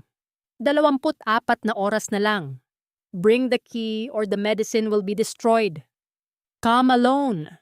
Nanginig ang mga tuhod ni Wilma. Ang anino ng kamatayan ay tila nakatayo na sa pintuan ng silid ng bata. Tumingin siya sa langit na unti-unti nang nagdidilim. Ang bawat patak ng ulan na nagsisimulang mahulog ay tila mga luha ni Mateo na naghahanap ng kalinga. Kailangang nating bumalik sa mansyon. Bulong ni Wilma. Ang kanyang boses ay wala ng bakas ng takot. Tanging isang matatag at malamig na determinasyon. Hulugan man ito ng demonyo, papasukin ko para sa mga bata. Attorney Ramirez looked at her with newfound respect. It's a suicide mission, Wilma. Sisiguraduhin nilang hindi ka na makakalabas ng buhay. Matagal na akong pinatay ng pamilyang iyon, attorney. Sagot ni Wilma habang mahigpit na hawak ang maliit na kotseng laruan ni Mateo sa kabilang kamay. Ngayon, oras na para ako naman ang magbangon mula sa hukay. Akala nyo ba ay ganoon kadaling ilibing ang katotohanan? Akala nyo ba ay sapat na ang ginto para takpan ang amoy ng inyong nabubulok na budhi? Ang boses ni Wilma ay hindi nanggaling sa isang taong takot.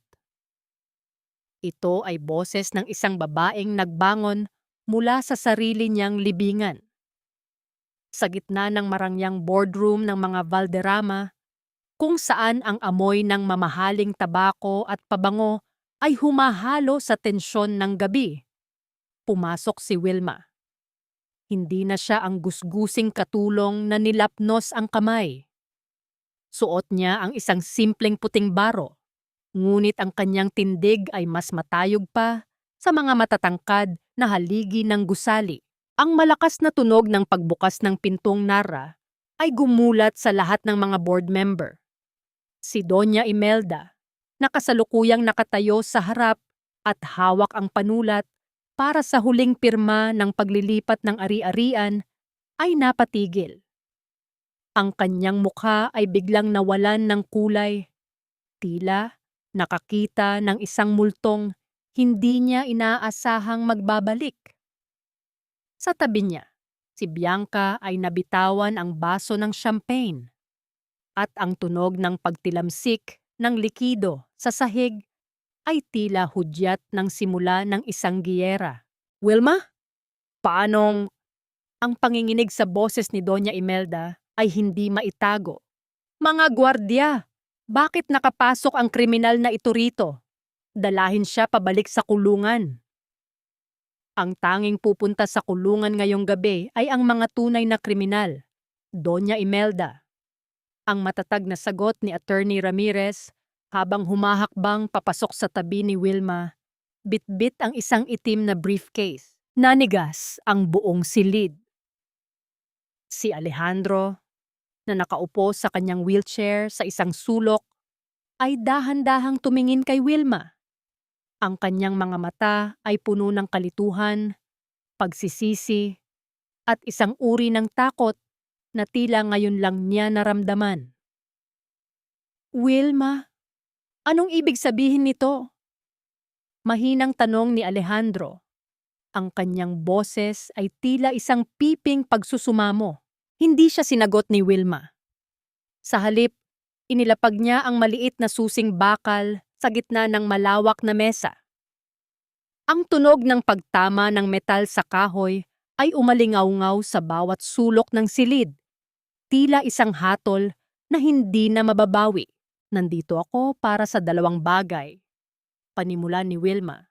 Ang kanyang mga mata ay diretso sa mga mata ni Imelda. Una, para sa gamot ni Clara na itinago niyo sa vault para palabasing ninakaw ko. At pangalawa, para ipakita sa mga taong ito kung paano niyo nilustay ang pera ng kumpanya para sa pansariling luho niyo ni Bianca, habang ang sarili ninyong apo ay nag-aagaw buhay. Kasinungalingan! Sigaw ni Bianca. Ang kanyang muka ay namumula sa galit at takot. Wala kang ebidensya. Isa kang takas na bilanggo. Dahan-dahang binuksan ni Attorney Ramirez ang briefcase at inilabas ang mga dokumentong nakuha nila mula sa tulong ni Nana Rosa. Iniharap niya ang mga ito sa mga board member. Ito ang mga resibo ng transfer ng pondo patungo sa isang dummy account sa ibang bansa sa ilalim ng pangalan ni Bianca. At ito ang orihinal na medical report ni Alejandro na pinunit ni Doña Imelda para palabasing si Wilma ang may kasalanan sa kanyang pag-atake sa puso. Isang maugong na bulungan ang pumuno sa silid. Ang mga board member ay nagsimulang magtinginan ng may pagdududa. Ngunit hindi pa doon nagtapos ang lahat. Inilabas ni Wilma ang lumang cassette tape mula sa attic at inilagay ito sa player na nasa mesa. Mula sa speaker, narinig ang isang boses na naging dahilan upang mapahagulgol si Alejandro. Ito ang boses ng kanyang namayapang unang asawa na nirecord ang pagbabanta ni Doña Imelda sa kanya bago siya aksidenteng pumanaw. Ito ang pamilyang ipinaglalaban mo, Alejandro. Bulong ni Wilma. Ang kanyang boses ay puno ng pait. Ang pamilyang pumatay sa ina ng mga anak mo at ngayon ay unti-unti ring pinapatay ang anak mong si Clara. Sapat na, sigaw ni Doña Imelda. Pilit na hinahablot ang tape recorder, ngunit huli na ang lahat. Ang tunog ng mga yabag ng sapatos mula sa pasilyo ay mabilis na lumapit. Ang pintuan ay muling bumukas at pumasok ang mga operatiba ng National Bureau of Investigation. Sa pangunguna ng isang opisyal, binasahan nila ng karapatan si Doña Imelda at Bianca sa harap ng lahat ng mga nakasaksi.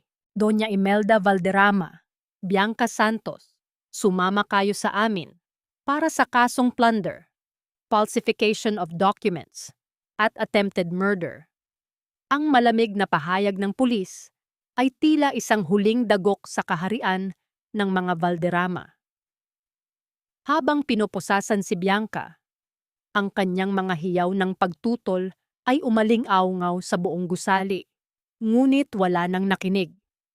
Si Doña Imelda naman ay nanatiling nakatitig kay Wilma, ang kanyang mga labi ay nanginginig sa puot, bago siya dahan-dahang inakay palabas. Naiwang mag-isa sa gitna ng silid sina Wilma at Alejandro. Lumapit si Alejandro, ang kanyang wheelchair ay lumilikha ng isang malungkot na tunog sa sahig. Hinawakan niya ang kamay ni Wilma, ang kamay na puno ng kalyo at bakas ng paso. Wilma, patawarin mo ako. Hindi ko alam. Hindi ko akalain. Ang mga luha ni Alejandro ay pumatak sa sugatang kamay ng asawa. Dahan-dahang binawi ni Wilma ang kanyang kamay. Ang kanyang tingin ay hindi na puno ng galit, kundi ng isang malalim na pagod. Hindi sapat ang patawad para ibalik ang mga gabing umiyak ang mga bata dahil sa takot, Alejandro. Hindi sapat ang patawad para burahin ang hapdi ng tubig na kumukulo sa balat ko. Lumingon si Wilma sa bintana, kung saan ang unang sinag ng bukang liwayway ay nagsisimula ng sumilip. Ngunit sa gitna ng kanilang pag-uusap, isang mabilis na takbo ng isang katulong ang nagpabalik sa kanila sa katotohanan. "Sir, si Clara po. Hindi na po siya humihinga." "Pisti, huwag ngayon, Panginoon. Huwag ang bata. Kunin niyo na ang lahat sa akin. Huwag lang ang hininga ni Clara." Ang bulong na ito ni Wilma ay tila isang sumpa at panalangin na humahalo sa mabilis na tunog ng kanyang mga yabag sa pasilyo. Ang bawat hakbang niya sa makintab na sahig ng mansyon ay tila isang pakikipagkarera sa kamatayan. Sa likuran niya, naririnig ang hirap na paghinga ni Alejandro habang pilit na pinaandar ang kanyang wheelchair. Ang kanyang mukha ay basang-basa ng luha at pawis. Nang marating nila ang library, hindi nag-atubili si Wilma. Inilabas niya ang maliit na susing bakal, ang susi na naging dahilan ng kanyang pagdurusa. Ngunit ngayon ay magiging susi ng kaligtasan. Ang mekanikal na tunog ng pag-ikot ng susi sa loob ng lihim na vault ay tila isang pintig ng puso sa gitna ng nakabibinging katahimikan. Bumukas ang pinto ng vault at doon, sa gitna ng mga tumpok ng pera at alahas, ay ang maliit na vial ng gamot na itinago ni Doña Imelda. "Nandito na, Alejandro! Nandito na ang gamot!" Sigaw ni Wilma. Ang kanyang boses ay nanginginig sa pag-asa. Kumaripas sila patungo sa silid ni Clara. Ang bawat segundo ay tila isang oras ng paghihirap. Nang pumasok sila, ang tunog ng monitor ng puso ay naglalabas ng isang mahaba at patag na tunog. Isang hudyat na ang buhay ay unti-unti nang kumakawala. Mabilis na kinuha ng doktor ang vial mula sa kamay ni Wilma. Ang tunog ng hiringgilya na sumisipsip sa likido ay ang tanging naririnig sa silid. Nakaluhod si Wilma sa tabi ng kama. Mahigpit na hawak ang malamig na kamay ni Clara. Ipinikit niya ang kanyang mga mata at ipinatong ang kanyang nasugatang palad sa noo ng bata. "Clara, gumising ka. Nandito na si nanay. Hindi kita iiwan." 1 minuto, 2 minuto. Ang katahimikan ay tila isang mabigat na pader na pumapalibot sa kanila. Hanggang sa isang mahinang tunog ng pag-ubo ang narinig. Ang monitor ay muling naglabas ng mabilis at masiglang ritmo. Dahan-dahang imulat ni Clara ang kanyang mga mata. At sa gitna ng kanyang kalabuan, ang muka ni Wilma ang kanyang hinanap. "Nanay?" "Wilma." Mahinang bulong ng bata. Humagulgol si Alejandro sa isang sulok. Isang tunog ng lalaking ngayon lamang natanto ang bigat ng kanyang mga pagkakamali.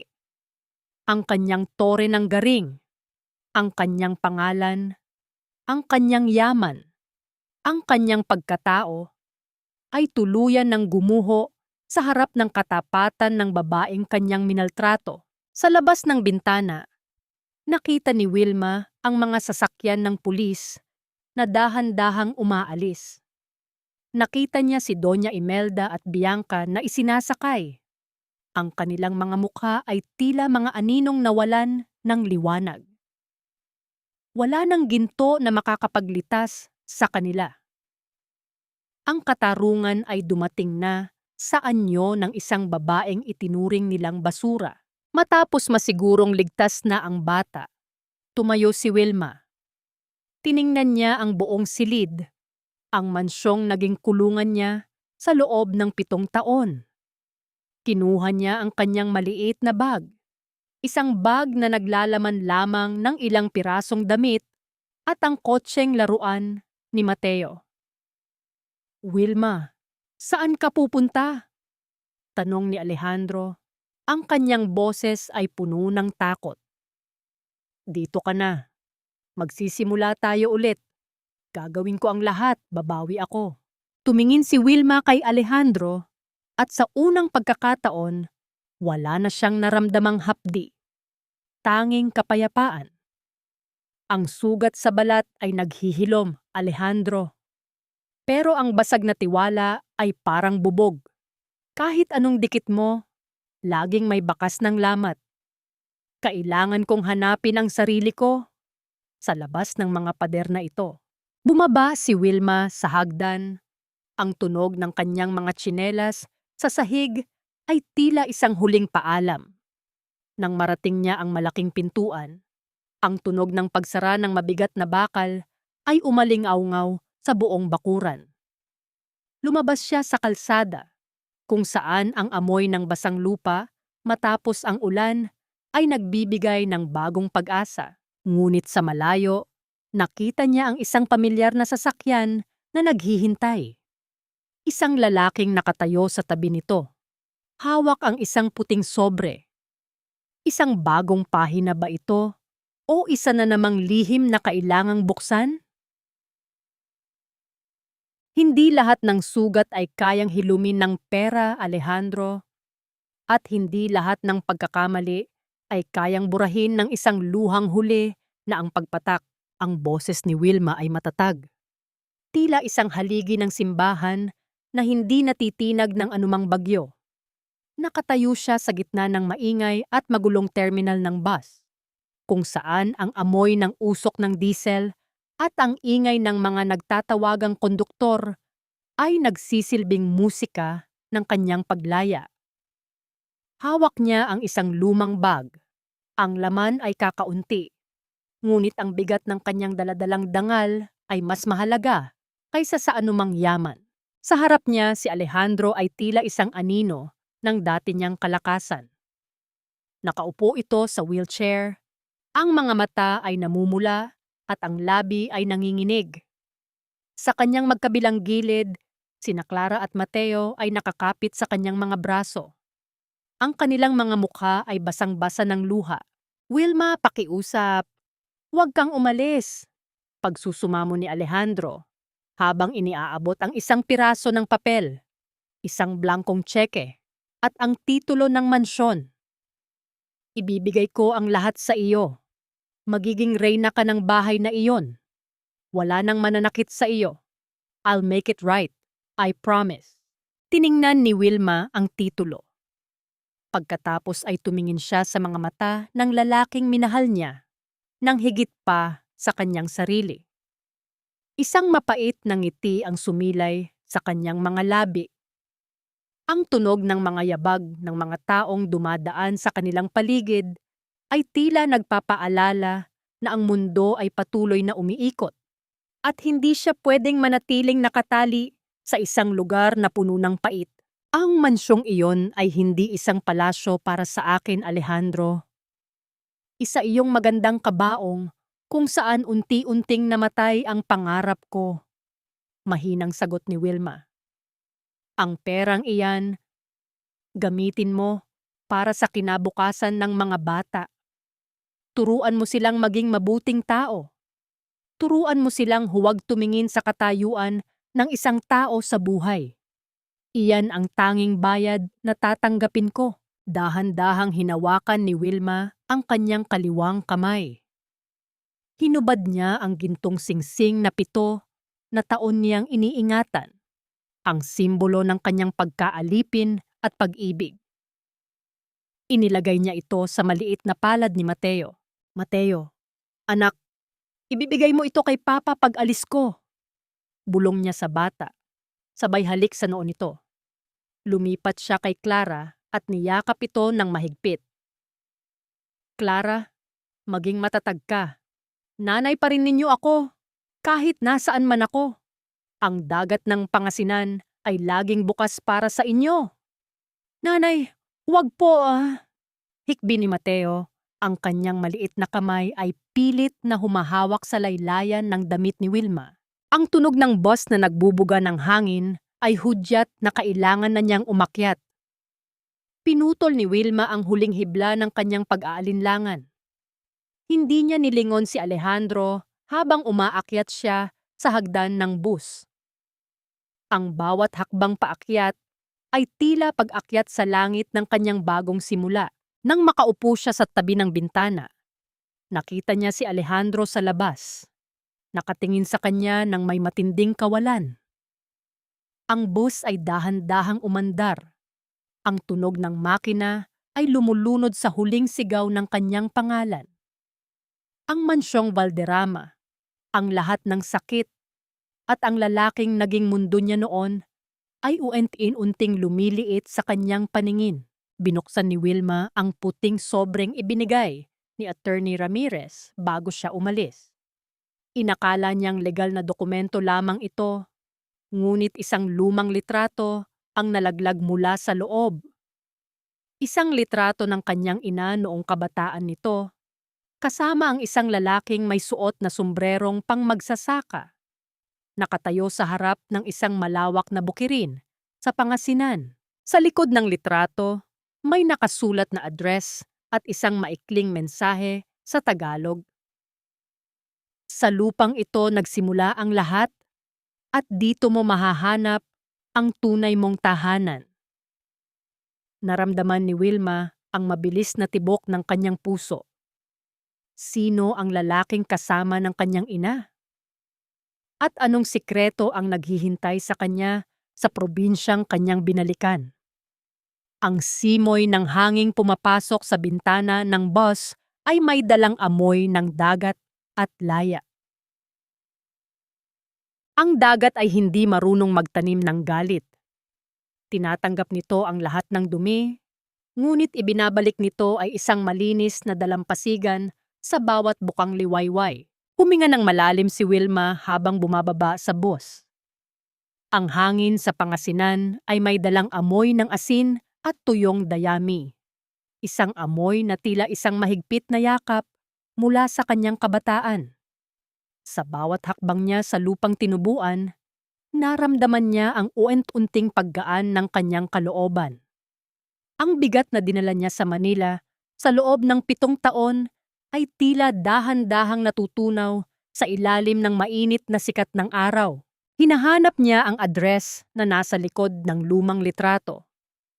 Matapos ang mahabang lakad sa pagitan ng mga luntiang palayan, narating niya ang isang simpleng bahay na gawa sa kawayan at narra. Nakatayo sa harap ng isang malawak na lupain na abot-tanaw ang asul na dagat. Doon, sinalubong siya ng isang matandang lalaki, si Mang Segundo, ang kapatid ng kanyang ama na akala niya ay matagal nang wala. Hinihintay ka ng lupang ito, Wilma. Ang boses ni Mang Segundo ay malalim at puno ng kapayapaan. Tila tunog ng mga dahon na sumasayaw sa hangin. Ito ang pamana ng tatay mo. Itinago namin ito dahil alam naming ang mga Valderrama ay tila mga buwayang gustong lumamon ng lahat ng makikita nila. Ngayon, ikaw na ang bahala rito. Sa halip na ipagbili ang lupa para mamuhay ng marangya, pinili ni Wilma ang isang landas na mas makabuluhan. Ginamit niya ang kanyang karanasan sa sakit upang maging lunas para sa iba.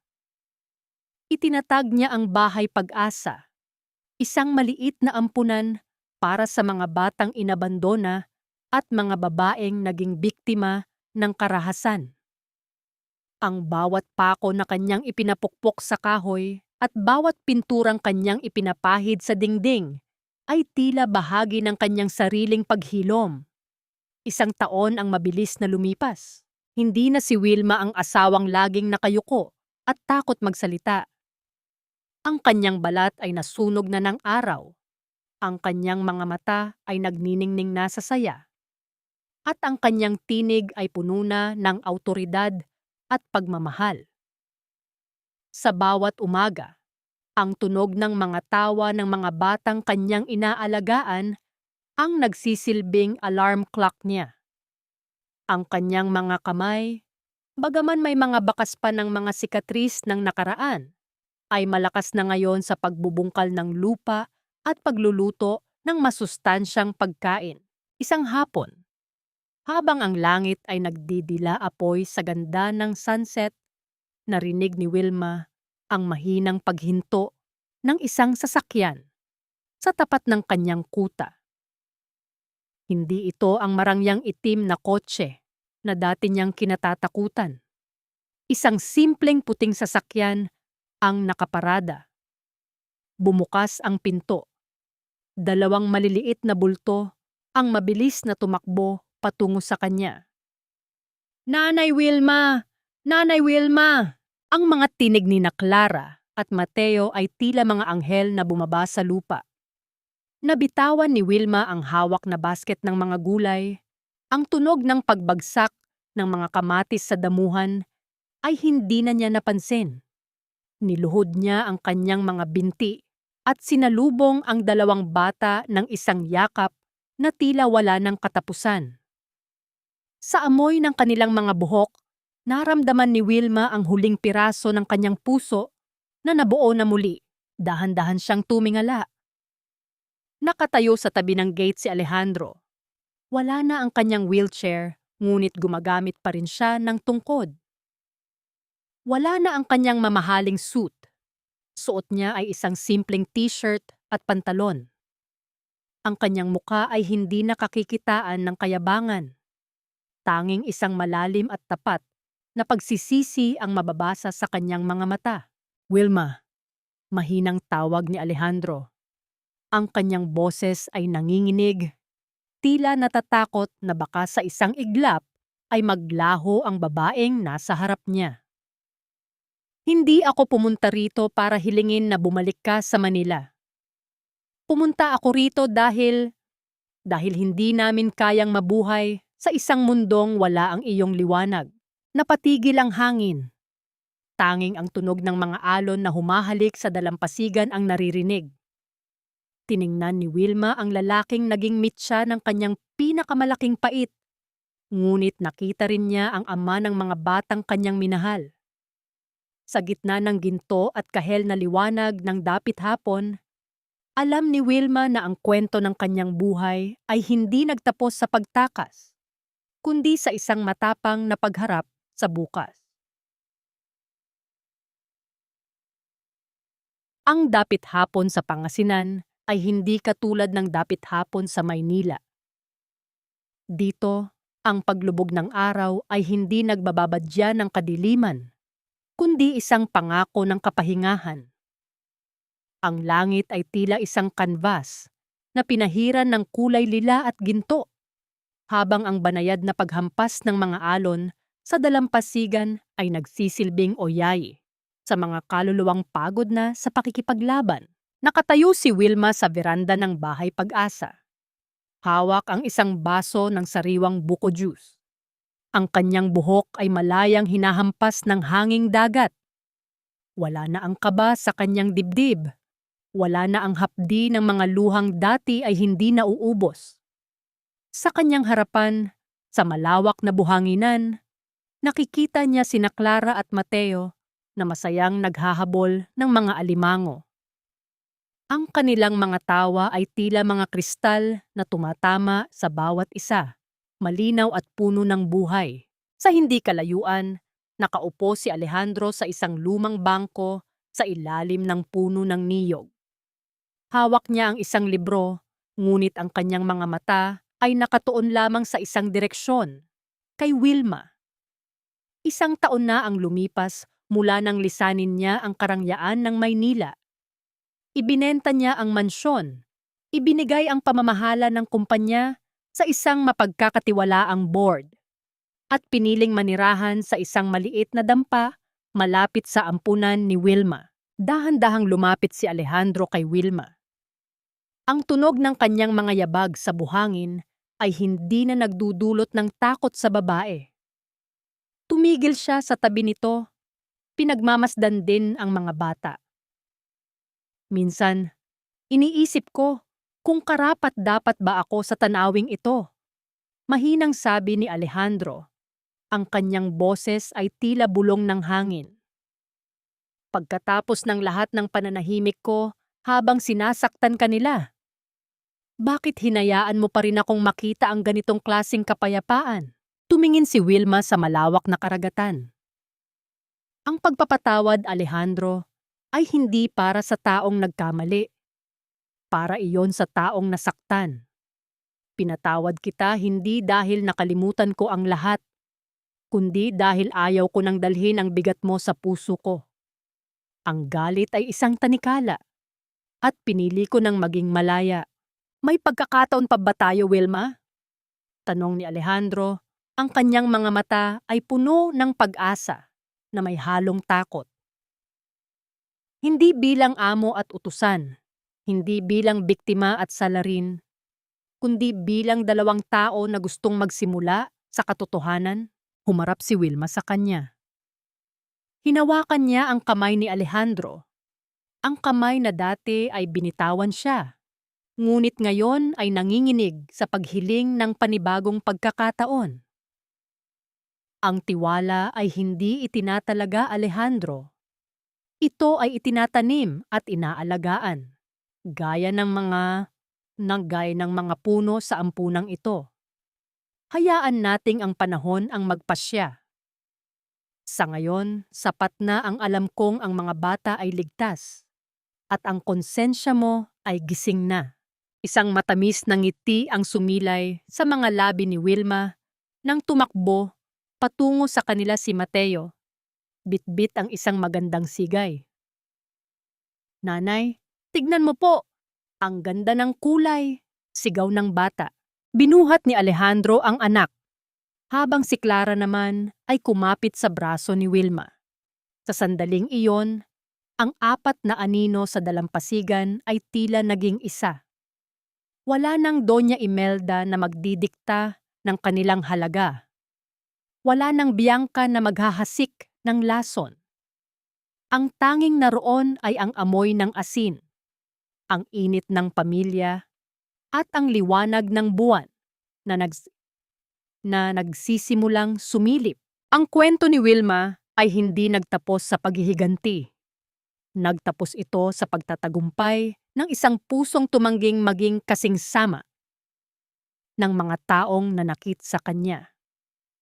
Ang tunay na utang na loob ay hindi sa mga taong nagbigay sa atin ng materyal na bagay, kundi sa ating sarili, na sa kabila ng lahat ng unos, pinili nating manatiling mabuting tao habang unti-unting nilalamon ng gabi ang dalampasigan.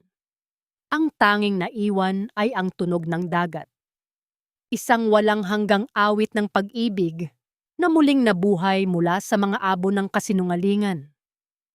Sa bawat hampas ng alon sa dalampasigan ng Pangasinan, kasabay ng dahan-dahang pagpikit ng araw, natapos din ang mahabang gabi sa buhay ni Wilma. Isang katahimikang hindi hiram, kundi isang kapayapaang siya mismo ang nagtanim at nag-alaga. Mga mahal kong tagapakinig, maraming salamat sa inyong pagtitiyaga at pakikinig hanggang sa huling yugto ng kwentong ito. Aminado ako, habang isinusulat ko ang bahaging nilapnos ng kumukulong tubig ang mga kamay ni Wilma dahil lamang sa kasakiman ng iba. Naramdaman ko ang isang matinding hapdi sa aking sariling dibdib. Napahinto ako at napaisip, gaano nga ba karaming Wilma ang kasalukuyang nagtitiis sa gitna ng init ng kawalang katarungan? Umaasang balang araw ay may darating na ulan? Ang kwentong ito ay hindi lamang basta bunga ng imahinasyon. Ito ay pagpupugay sa lahat ng mga kababaihang patuloy na bumabangon kahit pa paulit-ulit na itinatumba ng tadhana. Ang bawat buhay natin ay tila isang piraso ng telang puti. Maaaring may magbuhos dito ng kumukulong tubig, maaaring may magmantsa ng lason, o magpunit ng ating mga pangarap.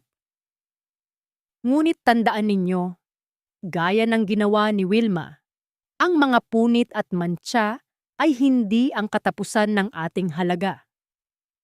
Ang bawat sugat ay nagsisilbing gabay upang muli nating hawakan ang karayom at mas masining na bordahon ang isang bukas na tayo na mismo ang may hawak ng disenyo. Ang ating halaga ay hindi nasusukat sa kung gaano tayo naging sunod-sunuran, kundi sa kung paano natin piniling manatiling mabuti sa gitna ng masamang mundo. Para sa inyo, sapat na ba ang naging karma nina Doña Imelda at Bianca? At sa inyong palagay, tama ba ang naging desisyon ni Wilma na piliin ang kanyang sariling katahimikan kaysa bumalik sa marangyang buhay na inaalok ni Alejandro? Sana ay naging kaagapay ninyo ang kwentong ito sa inyong mga gawain. Saan nyo kaya pinakikinggan ang audio na ito? Siguro ay habang naghahanda ng hapunan para sa mga anak, habang naglalaba, o marahil ay sa sandali ng inyong pagpapahinga matapos ang isang mahabang araw ng pagsisikap. Gusto kong malaman ang inyong saloobin. Huwag kayong mag-atubiling mag-iwan ng komento at ibahagi ang inyong sariling kwento. Dahil dito sa ating tambayan, ang bawat boses ay pinakikinggan at ang bawat puso ay pinahahalagahan. Huwag niyo ring kalimutang i-like at i-share ang ating kwento upang mas marami pa tayong maabot na pusong nangangailangan ng pag-asa. Hanggang sa muli nating pagkikita sa susunod na kabanata ng buhay. Naway manatili kayong matatag, maganda, at malaya sa anumang tanikala ng nakaraan. Pamagat ng kwento. Ang burda ng bawat luha paunawa. Ang lahat ng mga karakter at sitwasyon sa kwentong ito ay kathang isip lamang. Nilikha para sa layuning libangan at para maghatid ng positibong mensahe sa ating mga tagapakinig.